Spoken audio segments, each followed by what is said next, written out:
Well, what do we say when the Saints are playing? Who dat? Who dat?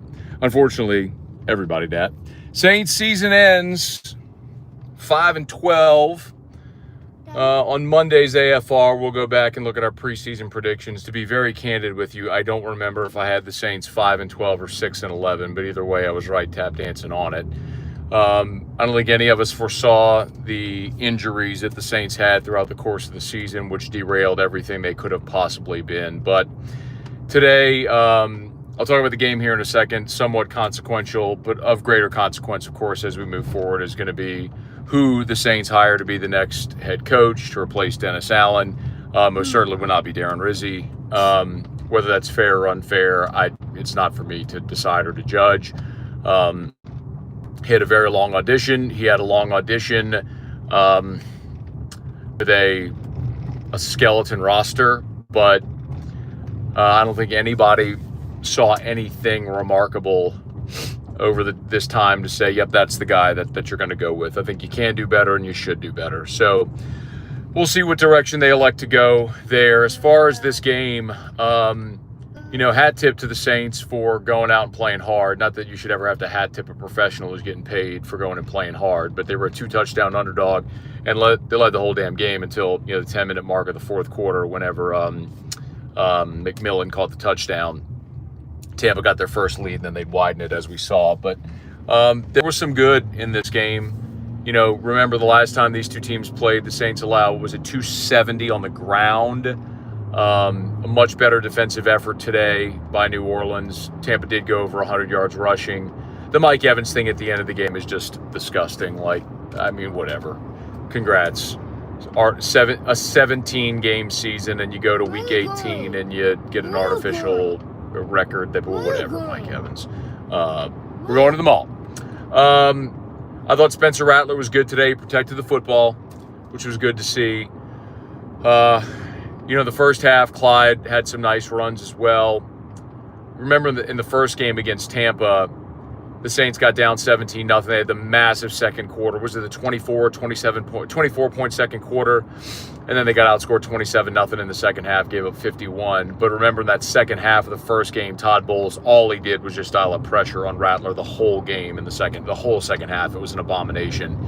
But in this game, Rattler was much more poised. He was sacked twice, hurried 10 times, but still protected the football, made some nice throws in tight windows. Maybe the biggest disappointment in the game. So first of all, actually, let me say this first, because this is most important.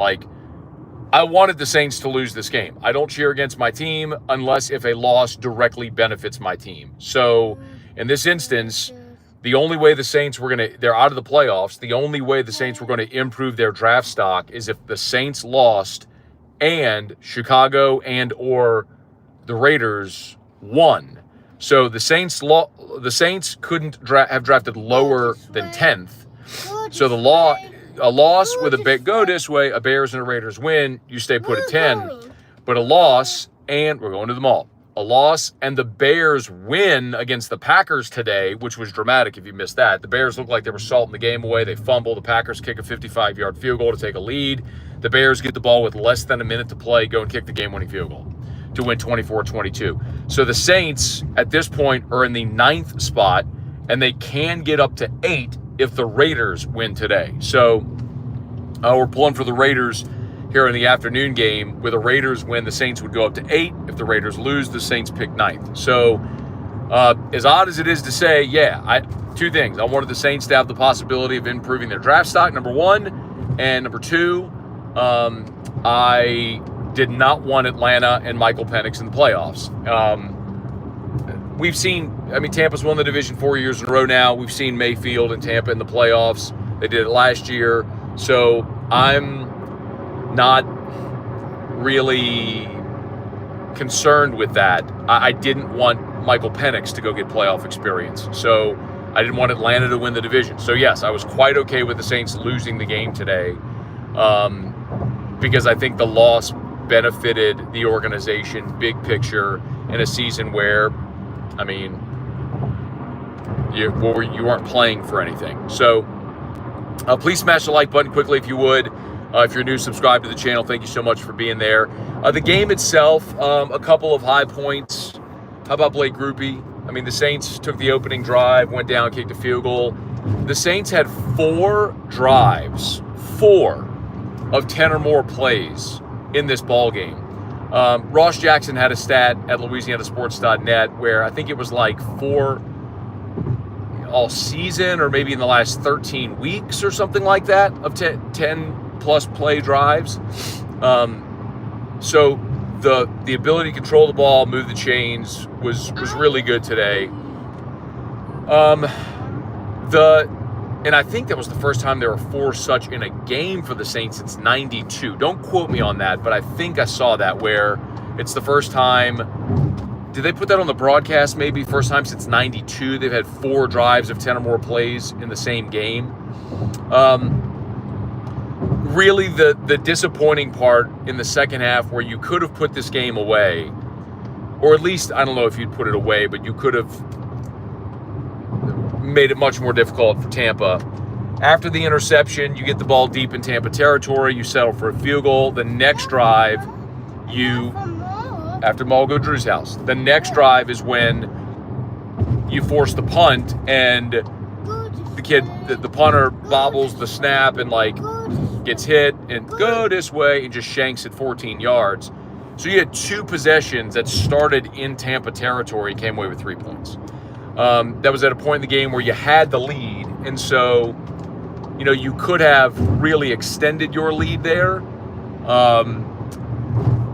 and really put pressure on Tampa, but you couldn't make plays in those 2 drives. As a matter of fact, after the punt, you went backwards into Tampa territory, or into your own territory, and ended up punting. So, I mean, such is life with a bad football team, and the Saints are a bad team. That's how you end up 5-12. Is you're not consistent, you don't make good plays. When you have opportunities, you don't capitalize, and that was the Saints today. So you look at individual performances. I thought, Rattler was pretty good today. Go this way. Nephi Sewell got his first career sack, which was cool to see. There was a 3rd and 2 in the second half where we're going to the mall, baby. There was a 3rd and 2 where Ugo Amadi comes up with a big TFL on Baker Mayfield where they ran the quarterback sweep for a 6-yard loss, 4th and 8. They go right after Amadi and convert the 4th and 8 with the deep ball, which set off the really weird chain reaction with McMillan doing the point, which they perceived as a gun. They gave him the 15-yard penalty. They couldn't decide if it was 1st and goal or 1st and 10. It was stupid. But anyway, it didn't matter. McMillan ended up scoring on a beautiful catch on that drive anyway. But, the Saints had their opportunities in the second half of that game, had their opportunities throughout when they kept settling for field goals. But in any event, like I said, I think I'm okay with the loss today. You finish 5-12. You keep Atlanta out of the playoffs. You keep Michael Penix out of the playoffs. With the Bears win, you increase your draft stock. So now you'll draft 9th and potentially 8th, depending what happens with the Raiders. Again, so we're pulling for the Raiders here in the afternoon window. So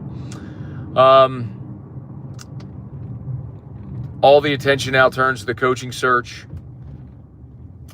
Shout out Derek Powell, I'm at a red light. Rick Clote, Alberto Rivas, Kenneth D. Good afternoon, y'all. Justin, appreciate y'all for being there as always. Thanks for being here on all these Saints game day immediate reactions as Drew and I drive to the mall.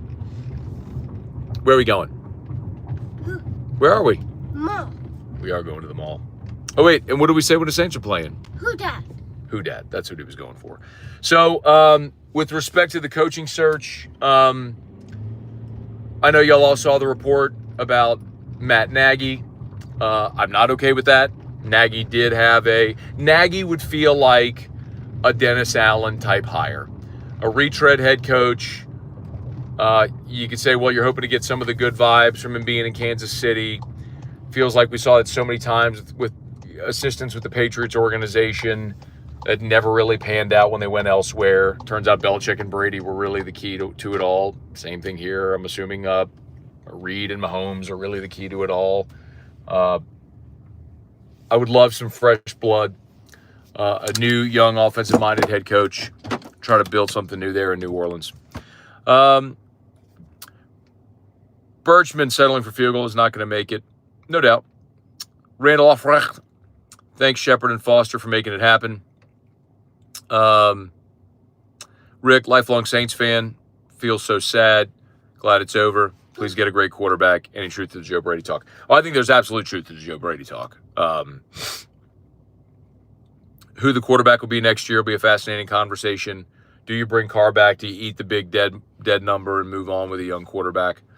We'll see. But my preference, and we'll talk about it plenty here, my preference for the next coach is I want a young, offensive-minded coach. NFL's a copycat league. Look at what successful teams around the league are doing.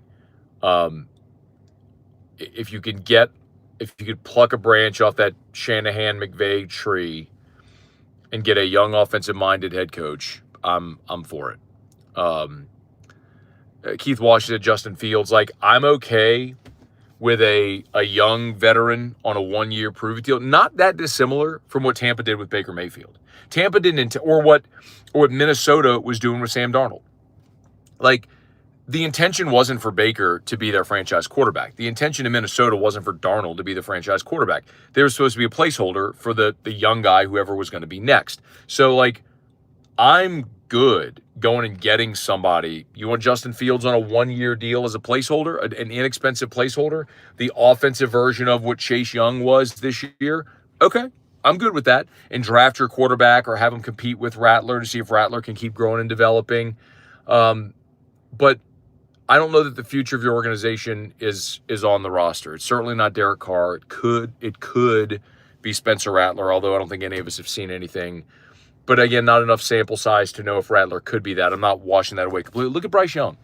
Bryce Young was atrocious last year and to start this year. He got benched. They were talking about at the trade deadline, should Bryce Young be traded? Well, look how awesome he was over the final month of the season. Sometimes it just takes reps and experience and growing, especially that position, for guys to get better. So I'm not writing off Spencer Rattler, but I don't think you just commit to Spencer Rattler. So go get another young veteran who maybe could be a placeholder, who could compete with Rattler.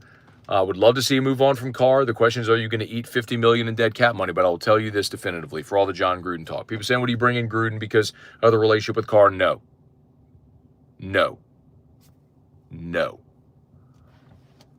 No decision moving forward should be made centered around Derek Carr. I told you this from the day they signed Derek Carr. Derek Carr is an average starting quarterback. He's a lower mid-tier, upper bottom-tier starting quarterback in the NFL, which still makes him a starting quarterback. But you have a higher floor, lower ceiling with Derek Carr. Where we all want the organization to get, they'll never get there with Derek Carr. Said the day they signed, I hated the Derek Carr signing the day they did it. He is Andy Dalton.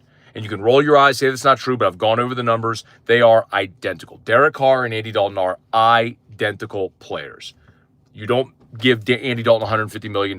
They should have done it with Derek Carr. You do not make a coaching decision around maximizing Derek Carr. You move on from Derek Carr. You make a coaching decision for what life will be like after Carr, whether he's here next year or not. All right, I'm going to take Drew to the mall. You ready? Oh, Drew blew you all a kiss. All right. Who dat? Please smash the like button. Over 400 watching. I love you. Only 53 likes. Please smash that like button and subscribe to the channel if you haven't done so yet. The offseason begins. Who dat, y'all?